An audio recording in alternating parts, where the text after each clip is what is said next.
Magandang umaga po sa lahat. Tayo nagbabalik ulit dito sa ating mahiwagang channel para mag-discuss ng coins kung magkano ng kanilang mga halaga sa ating mga online selling at sa naman tayong kolektor. Magandang umaga po sa lahat. Ay, tanghali sa lahat pala, hindi na umaga at mga alauna na. Sorry po. Magandang tanghali po sa lahat. Ayan. Pag-usapan natin barya po, ito po ay barya po ng Croyota. Ayan, kung tawagin nila. Word coins po, foreign coins. Ayan, sa bansang Croyota, wangko na po kung tawagin nila.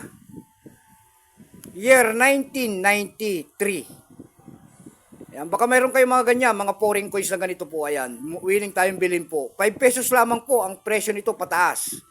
Ayan, baka comment na naman kayo dyan. Ayan, sabihin nyo ay mahal ang mga ganitong mga barya.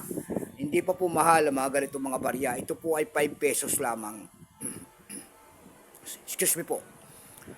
Ayan, bago tayo magsimula sa ating mga talakayan, tayo magpapasalamat muna sa ating mga tagapagsubaybay dito sa ating munting channel.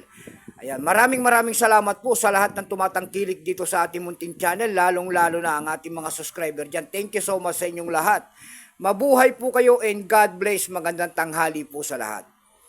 Yun naman pong nanonood doon sa ating FB page. Maraming salamat sa inyo po sa pagsuporta dyan po sa ating FB page. Lalo-lalo na ang aking mga nagpapalo sa akin. Thank you so much sa inyong lahat. Mabuhay po kayo and God bless din.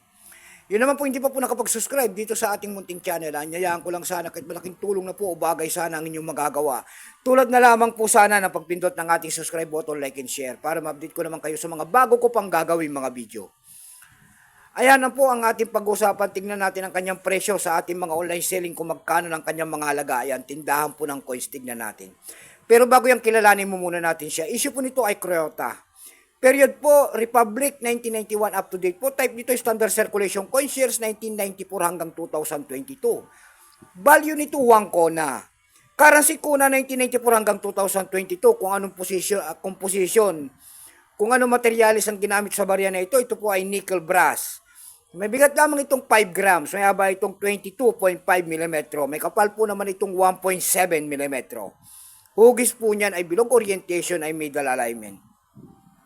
Itinigil naman ng paggamit sa barya na ito ng Croyota noong January 15, 2023. Number N-4816, reference number KM-20. Tatlong klase po ang inilabas sa barya na ito.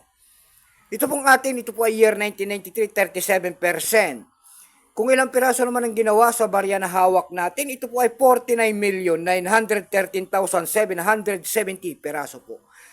May price na rin po yan doon sa ating numista. Ayan, binigyan na po ng presyo ng ating mga kolektor. Yung kanyang verifying po kung tawagin nila ay 19 pesos. Yung kanyang extra fine naman po kung tawagin nila ay 33. Almost uncirculated po 77. Uncirculated po ay 88 pesos. Dako tayo sa kanyang mga presyo, ayan, sa ating mga online selling tulad ng ab.com. Tindahan po ng coins pandaigdigan. Sa ab.com po, meron tayo nakita nagbebenta doon ng $7.99. Nasundan po yan ng $4.49. Yung pinakamababa po ay $3.99. Dako naman tayo sa ab.com PH dito lang sa Pilipinas. Sa ab.com PH po, mayroon tayo nakita nagbebenta doon ng 189 pesos. Nasundan po yan ng 240 pesos. Ayan lamang po ang ating may babaging kanyang presyo. Keep safe sa lahat. God bless.